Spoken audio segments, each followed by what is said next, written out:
Hello everyone. In this video, we are going to talk about chapter 18, section 18.1 through 18.4. Basically, in this section, we're going to learn how is work and energy relating. We learned this before, but today, since we talk about the rotational motion, we're going to add in rotational motion in there. So, in other words, initial kinetic energy, still it's the same thing that we learned before. Initial kinetic energy plus the total work being done to the system equals the final kinetic energy. But in the past, the kinetic energy that we're referring to is always 1/2 mv squared. Okay, that was before we introduced the rotational motion. We consider our rigid body was pure. If they're moving, we consider pure translating.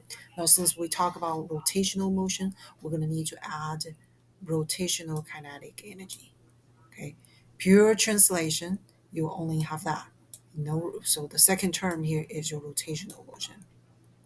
And then if it's pure rotation, you when the rigid body is rotating about fixed axis passing through the point A, the body has both translational and rotational kinetic energy. So you'll have 1/2 mv squared plus 1/2 ig omega squared. And then since linear velocity and angular velocity can be relating this way, v linear velocity equals radius times angular velocity. We can combine these two together. That gives you 1/2 I0 IO mass moment inertia omega squared. So if it's rotating about the mass center g, then what is the value of Vg? In this case, the velocity of mass center is equal to 0. Kinetic energy equation reduce 1/2 Ig omega squared. Okay, so that's that to keep in mind. We learned that work being done to the system needs to be force multiplied by distance. And over here, the movement force and the movement needs to be on the same direction. If they're if the force and the movement are in the same direction, they are doing positive work. If it's totally opposite direction, they're doing negative work. But now, working on of a spring force, linear spring, the work will be negative 1/2 k, and then s2 squared minus s1 squared. So there will be change of the string being stretched or compressed. And then there are some external forces that do no work. For instance, reaction at fixed support do no work because displacement at their point of location is 0. So in other words, the force is doing work only if the displacement is the same direction as the force. If they're not on the same direction, that means no, uh, that force is not doing any work. So, in other words, let's say if I have an object move horizontally, and then the weight is pure vertical, so the weight is not doing any work even if the object is moving because the direction of the weight and the direction of movement are totally opposite. Keep going. Normal forces and frictional friction forces acting in the body as they roll without slipping over a rough surface also do no work since there's no instantaneous displacement of the point in contact with the ground. It is an instant center. I see. Internal forces do not do work either because they always act in equal and opposite pair. Thus, the sum of these work is 0.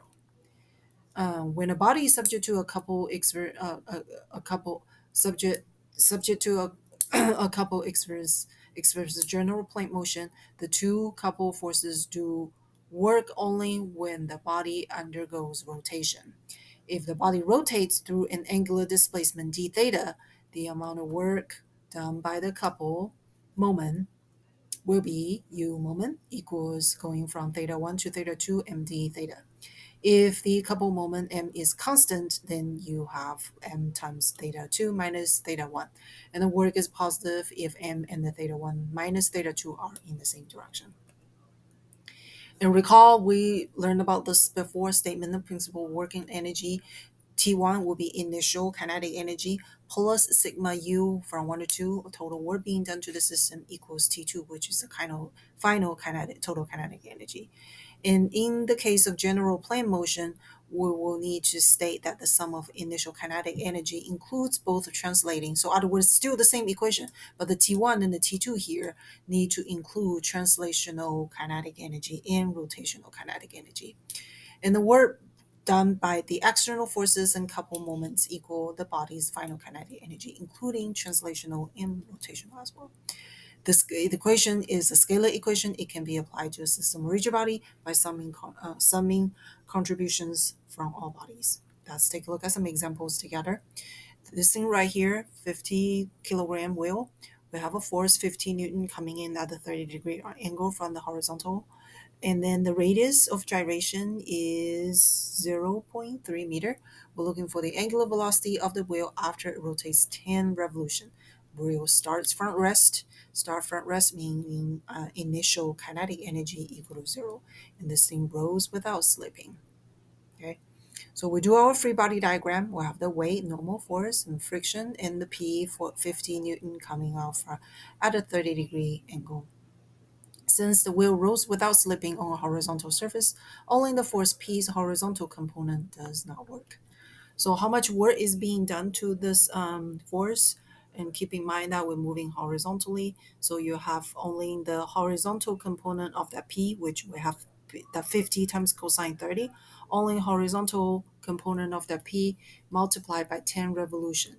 And one revolution will be pi times the diameter, pi times 0.8, and we have 10 revolutions, so it's 10 times pi times 0.8. This is 1088 Newton meter. And the kinematic relation says I can relate the linear velocity and the angular velocity by the radius r here. And then we know that since the starting at rest, initial kinetic energy is 0.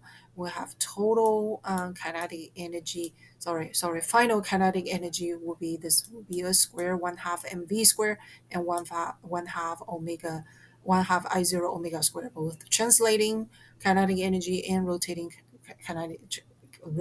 kinetic energy. So initial is 0 plus total work being done to the system, which is 1088 that we calculated in Newton meter. And then the final kinetic energy is 6.25 omega squared. This we can calculate the value of omega. Next problem, we have 50 kilogram pendulum.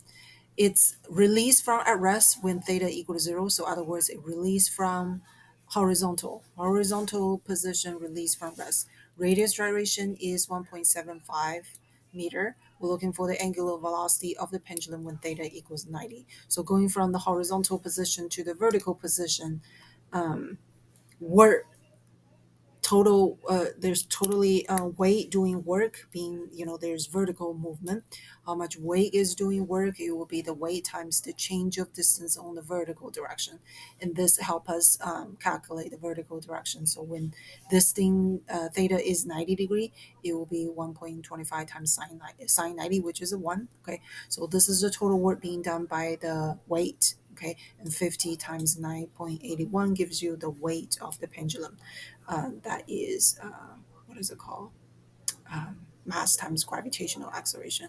And then 1.25 is, from the center of rotation to where the center of gravity is. So this thing will be at the very bottom, 1.25 at the bottom. Okay. So that's how much work being done by the weight. Keep going. Kinetic energy initially it's start from at rest. At theta equal to 0 degree, T1 is 0. And then at the bottom, not only we have translating, we're rotating as well. So we have both of them.